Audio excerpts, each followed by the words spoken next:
નમસ્કાર દર્શક મિત્રો, આપ જોઈ રહ્યા છો મધ્ય ગુજરાત ફર્સ્ટ ન્યૂઝ। 3 દિવસની રજા બાદ બેંક કર્મચારીઓની હડતાલને પગલે છોટાઉદેપુર નગરમાં લાખોના વ્યવહારો અટવાયા। તો છોટાઉદેપુર નગરમાં રાષ્ટ્રીયકૃત બેંકોની હડતાલને કારણે સંખ્યાબંધ ગ્રાહકો અટવાઈ ગયા હતા।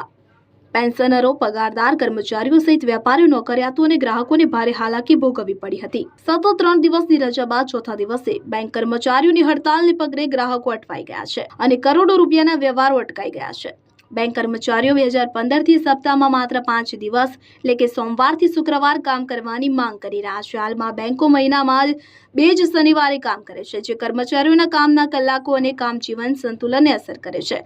આ સાથે તેઓ અન્ય પડતર માંગણીઓ જેમ કે વેતન વધારો, પેન્શન સુધારા, પ્રમોશન પોલિસીમાં સુધારા અને કામના સ્થળે સુરક્ષા વગેરેનું નિરાકરણ પણ માંગી રહ્યા છે।